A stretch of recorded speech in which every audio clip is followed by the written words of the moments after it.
Greetings, people of YouTube. This is Crazy Samurai 71 here, bringing you another Power Rangers discussion video. Today I'd like to talk about Power Rangers versus Sentai. So, what I'd like to talk about specifically is the fact that, as everyone knows, Power Rangers is what came after Sentai. So, Sentai is all the original fight scenes for all the battles in Power Rangers. That's from Sentai, and some stories are connected to the actual Sentai, but there are episodes where the story is completely different, especially early seasons, where a lot of the really early seasons, like the majority of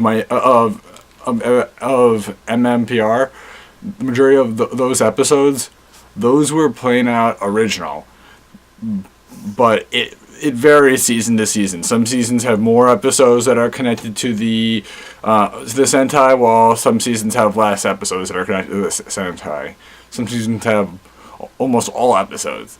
Like Jungle Fury has a lot of connections to the Sentai, a huge amount. Like it's ridiculous how many connections they have. I mean, it's not identical, but a lot of the episode stories and a lot of the episode characters, like, they're basically trying to take whatever they had in the Sentai and connect them. Like, for example, they decided to connect the main villains in Jungle Fury to the Sentai villains, and I'm not against that, but it does seem a little less original, and it doesn't bother me per se, but it is something that is worth noting, because they basically just said, okay, well, we're not going to use the Japanese actors, but let's just basically take actors and make them look as much like the Japanese ones as possible. And that's not bad. It was a decent season. I personally like Jungle Fury a lot, and I'm a huge fan of Geki Ranger, which is the Japanese version of that season, but there are connections. The one thing to remember, though, is Power Rangers is Power Rangers and Sentai is Sentai. That's one thing that I always say when I comment on a lot of videos where people complain about how, Power Rangers is not doing this, they're doing this wrong. I always say that Power Rangers is Power Rangers and Sentai is Sentai. Sure, they seem a lot alike. They're not the same. Their stories are similar in some cases, but in a lot of cases, they're different. They're not always the same. And it's especially true with the most recent season of Power Rangers, Super Mega Force.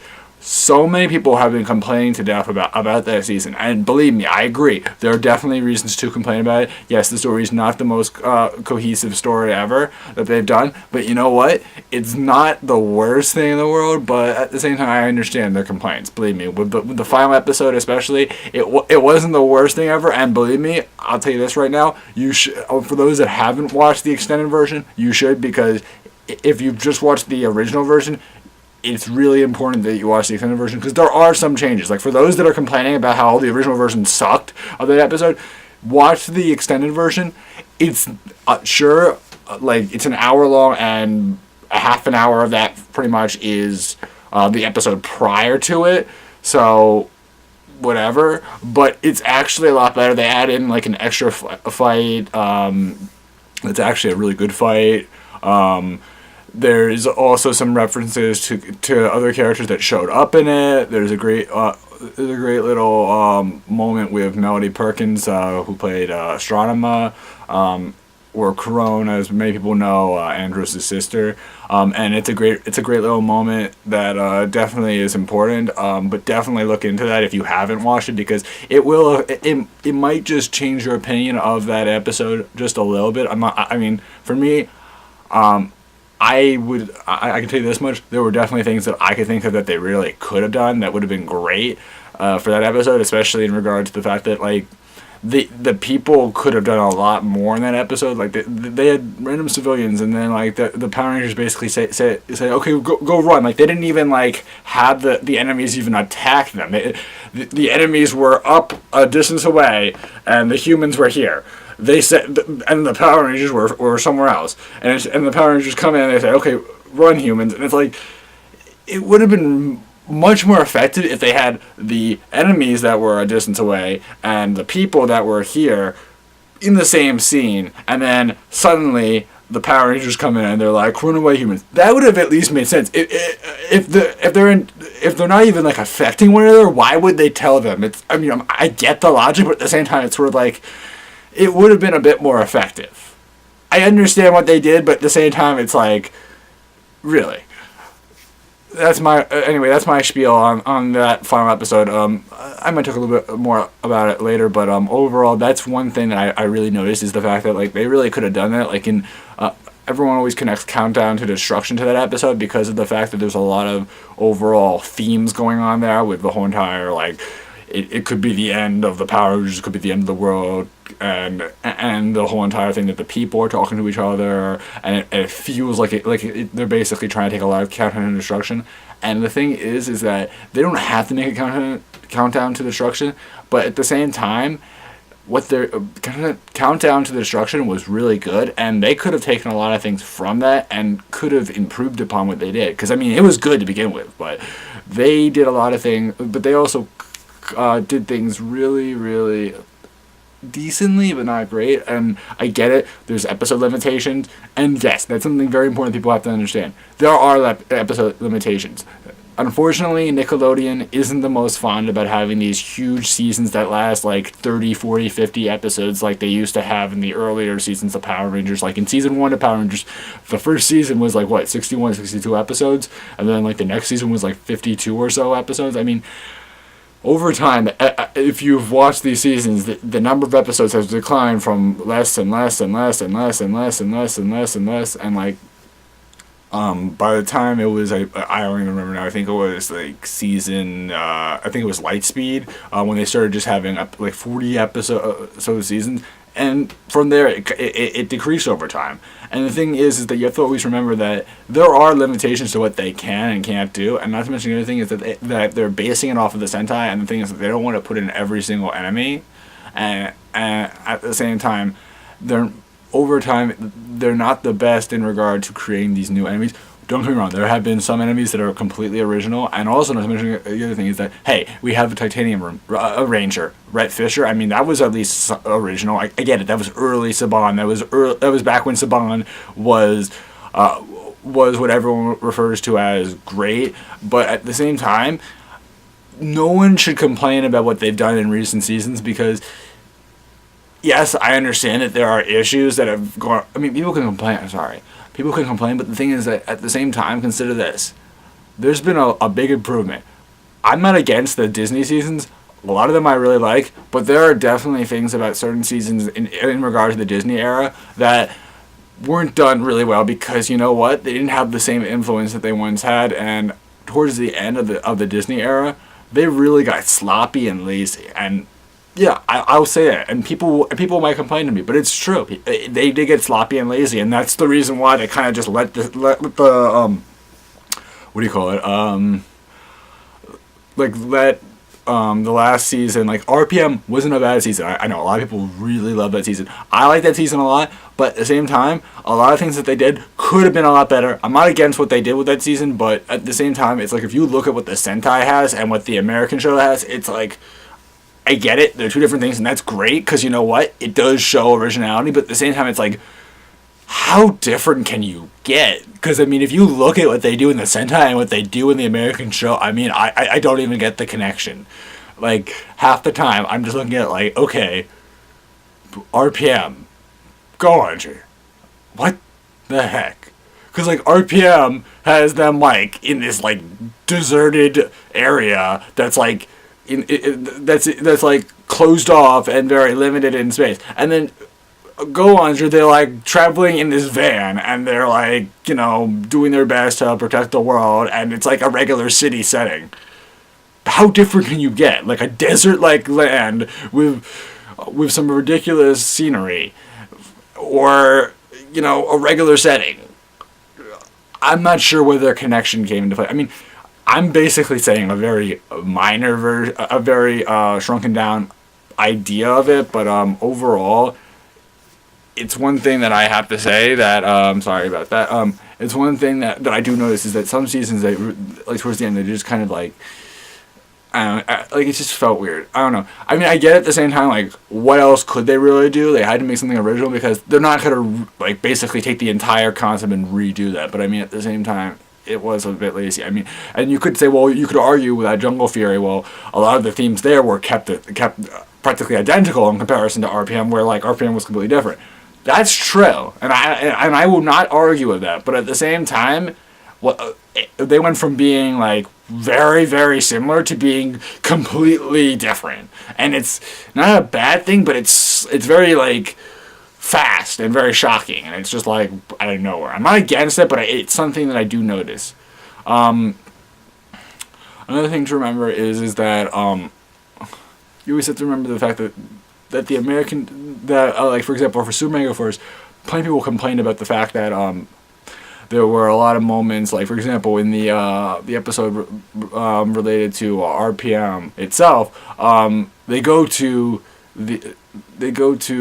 Coronif, which is really just Engine World from Go Onger, and it's just a very awkward situation because for most people that have watched Sentai and who have watched Super Mega Force, they look at that episode for Super Mega Force and they're just like, what are they doing? Because like never in Go Onger did they, I mean not never in Go Onger, what am I saying, never in RPM did they ever show Engine World, or did they ever refer back to Engine World. They decided to call that Coronif. That's not Coronif.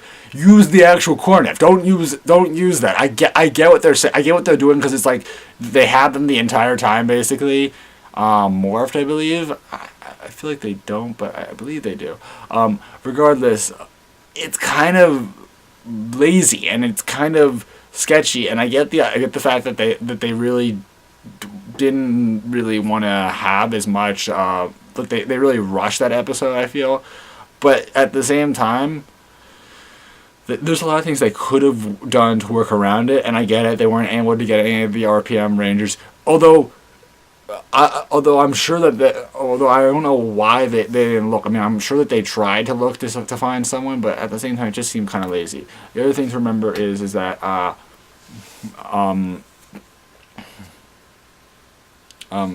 sorry.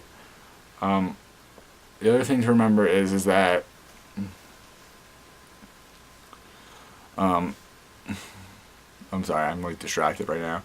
The other thing to remember is that what was I thinking of? I just lost track of what I was saying. It may have been lazy, but the thing is that it's the Power Rangers. Yes, I understand that they're not, that like with the recent seasons, they didn't try. In some ways, I feel like that with Super Mega Force, they didn't try as hard. And the thing is that plenty of people were so hyped about it back in what was it, 2012, I believe it was, back when the third Power Morphicon happened, about like how they were hoping, I hope that since it's gonna be a 20th anniversary, they decide to just skip ahead to Go Kaiser season and do a season based off of that, and they kind of referenced it early on, but at the same time I understand the complaints, like they do that and yet it's like, what's going on here? Because they decided to go for the Ghost Sager stuff, and don't get me wrong, I'm not against Ghost Sager, but I do understand the complaint about how plenty of people believe that, and besides, this 20th anniversary, that was meant to be an anniversary season. They decided to do it for the 21st season. They referred to it as the 20th season. It's like, I think you're stretching it just a little bit. Like, what's going on here? Pretty big complaint on my part, and I feel that because it's sort of like you couldn't have skipped it over, and yet like now you decide, okay, well, since we just did Super Mega Force, we're gonna skip over Go Busters. Yet you couldn't skip over Go Sager. I don't understand you. Like, what are you doing? Makes no sense at all to me. Like, it doesn't make any sense at all that you decided, okay, I'm gonna skip over Go Busters, which I agree. Go Busters was not the best season ever. It's a season that a lot of people really, really didn't like. I personally found it mixed. I watched like the first half of the season. I mean, I've watched the entire season now, but like back when it first came out, I was very mixed on it, and over time I really just lost interest in it because it wasn't that great. And supposedly, rumor has it that they might skip over ToQger also now. That's a rumor. That one I don't necessarily believe yet, but we'll have to wait and see. But at the same time, it's just like, I don't know. I don't know what made them think, oh, let's just do Ghost Sager. I get it that they wanted to have more time to work on that, but if they wanted to have more time to work on it, they would have put more time into a lot of these episodes. And yes, I know I'm now complaining about the seasons, but it's true. That is something that does seem a bit fishy. It seems a bit lazy on their parts. I know that I'm going back and forth with this, but it's true. It's a hard thing to discuss because after all, everyone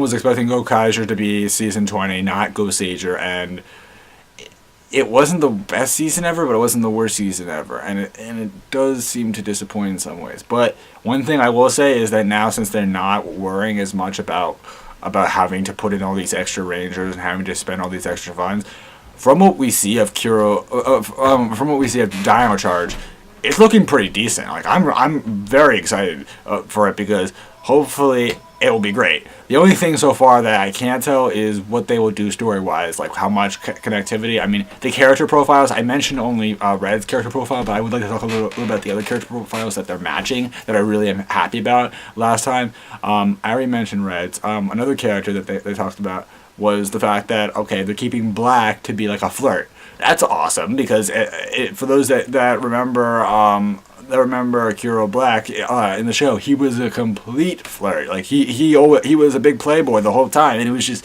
and he was a great character. My question will be: is he going to be the same kind of like guy where he's like all about like he's like a great gunner or whatever? I'm sure they'll connect that in, but I'm very interested in seeing what they'll do with that. The other thing is that they spoke a little bit about about Dino Charge Green and how they're keeping a lot of his like swordplay in there. I'm curious about how connected that will be. And you may think, well, they're doing a lot of the same, and the way and the fact that they're doing with personalities that I like. The reason why I was complaining about seasons like Jungle Fury was because of the fact that it wasn't the character profiles that they kept a lot the same. It was more so the fact that they kept the overall like settings and scenes very much so directly taken from the Sentai. That was what bothered me. I'm not against it though, but at the same time it does bother me a little bit. But for Dino Charge, they're keeping a lot of the personalities, and not bad personalities, like personalities that actually were worthwhile. Now, obviously, Kuro Pink, she sounds very original, and I'm very interested in seeing how her character development's gonna work. And she seems like an interesting character, not to mention the fact that she's the first African American, I believe, African American Pink Ranger, which is very cool, and I'm just interested in general. What else was there? Blue was original too, so that'll be interesting to see what he'll be like. I like how they look. They all seem like great characters. I'm very excited for that season to come out. Because I loved Kuro Oger. It was a great season. I love all the characters. From what the twists that they've released so far, they look awesome. There are definitely things that I'm excited for. I'm very curious to see what they do with some of the later mechs. Like I'm very curious to see what they do with Broad Gigas and Plezon and a few other ones. But like it'll be very interesting. I'm also curious about whether or not they'll keep a lot of those the one-off rangers that showed up in the one episode or not. Are they going to become a regular thing, or are they just going to happen for certain episodes? And will they be will they be like full-on characters? I mean, from what from what current rumors have been saying, they are going to exist as rangers, but I'm wondering to what extent, and I'm wondering. Would they do some unique stuff with the American show and make it very original? And also, will we see them in as humans, or will we just see them rangered up? Because that is something that they could do. They could just have them completely ranger up the entire time, and that'd be interesting. I would be very curious to see what they do with that, because that is definitely a possibility that they could do. I mean, in Japan they had Shurikenger for Hurrikenger, which was the equivalent to Ninja Storm's Green Samurai Ranger. In the Sentai, the entire season, you never really saw him as a person. You always saw Shuri Kendra. You never got to know who is Shuri Kendra. And then you could also connect to the American show with the Phantom Ranger, because we never got to see who he was. And so many people always question at like conventions and stuff, was David Yost the Phantom Ranger? Because plenty of people believe that was that he was the person that played him. He has confirmed that he wasn't, but I'm not gonna necessarily take that as a definite. Maybe they just wanted to keep that hidden, and maybe he was. There's no proof though, but it's a big mystery for now. Anyway, I think that this episode will be wrapped up now. So thanks for watching, and please subscribe, comment, like, and I will see you guys in my next video. I believe that will come out Wednesday. All right. Goodbye, everybody.